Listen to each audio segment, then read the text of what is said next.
90 கிட்ஸோட favourite ஹீரோவான Jackie Chan நடிச்சு இப்ப வெளிவந்திருக்கிற படம் தான் தி ஷேடோஸ் எட்ஜ். அந்த படம் தான் எப்படி இருக்குன்னு இந்த வீடியோல பார்க்க போறோம். சிட்டியில திடீர்னு 4 இளைஞர்கள் கும்பலா வந்து ஒரு பேங்க சூறையாடிட்டு போலீஸிடம் இருந்து தப்பிச்சுட்டு போயிடுறாங்க. எவ்வளவு முயற்சி செஞ்சும் அவங்கள பிடிக்கவே முடியல. டோனி லிங்க்ஸ் ஒருத்தர் இவங்களுக்கு மாஸ்டர் மைண்டா இருந்துட்டு வராரு. இந்த நிலையில இவங்களை எப்படியாவது பிடிக்கணும் அப்படின்னு ஜாக்கியோட உதவியை தேடிட்டு போறாங்க போலீஸ் குழு. அதை தொடர்ந்து போலீஸ் கிட்ட இருக்கிற ஜாக்கி ஒரு டீம், திருடன் கிட்ட இருக்கிற டோனி லிங்க் ஒரு டீம். இந்த 2 டீமும் சேர்ந்து நடத்துற 6 படி ஆட்டமே படத்தோட கதை.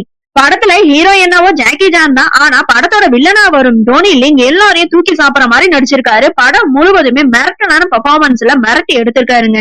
அதிலும் தான் உருவாக்கியவங்க தன்னையே சுத்து போடுறாங்க அப்படின்னு தெரிஞ்சு அவர் ஆடும் ஆட்டத்துல இந்த வருடத்துல பெஸ்ட் நெகட்டிவ் கதாபாத்திர விருது கிடைச்சாலும் ஆச்சரியப்படுறதுக்கு இல்லைங்க. அவ்வளவு அழகா நடிச்சிருக்காரு. ஜாக்கி சான் படம் அப்படின்னாலுமே அதிரடி சாகசம் அப்படிங்கறது வந்து நேச்சுரல் தான். ஆனா ஜாக்கி வயது கருத்துல கொண்டு சண்டை காட்சிகளை கொஞ்சம் குறைச்சி இருக்காங்க.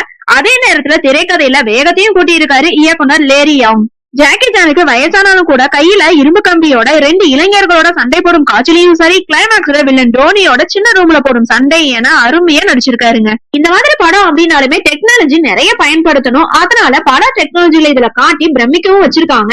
அதிலும் வில்லன் வீட்டு இருக்கு ஜாக்கி மற்றும் அவரோட மகள் ஸ்தானத்துல இருக்கிற பெண் 2 பேரும் சோதனை போடும் இடம் எல்லாமே டைட்டிலுக்கு ஏற்றா போல எட்ஜ் ஆஃப் தி சீன்னே சொல்லலாம். படத்துல கவனிக்க வேண்டிய கதாபாத்திரம் அப்படின்னா ஹீரோயின் ஷாங்கோட கதாபாத்திரம்னு சொல்லலாம். இன்றைய காலகட்டத்துல ஒரு பெண் எவ்வளவு தைரியமா இருக்கணும் அப்படிங்கறது அவரோட கதாபாத்திரத்தின் மூலமா சொல்லி இருக்கிறது அவ்வளவு அழகா இருக்கு. டெக்னிக்கலா இசை, ஒளிப்பதிவு, எடிட்டிங் எல்லாமே டாப் கிளாஸா இருக்கு. என்ன வில்லன் ஒரு கட்டத்துக்கு மேல ஏதோ சூப்பர் ஹீரோ போல 100 பேர் வந்தாலும் கத்திய வச்சு கொள்றது அப்படிங்கறது நம்ம ஊர் படங்களை மிஞ்ச லாஜிக் மீறலா இருக்கு. ஆக மொத்தத்துல வேகமா விறுவிறுப்பா ஒரு படம் பார்க்கணும்னு நீங்க ஆசைப்பட்டீங்க அப்படின்னா கண்டிப்பா உங்களுக்கு இந்த படம் பிடிக்கும். ஓகே ஃப்ரெண்ட்ஸ், நெக்ஸ்ட் வீடியோல பார்க்கலாம். இந்த வீடியோ உங்களுக்கு பிடிச்சிருந்தா லைக், ஷேர், சப்ஸ்கிரைப் பண்ணுங்க. தேங்க்யூ.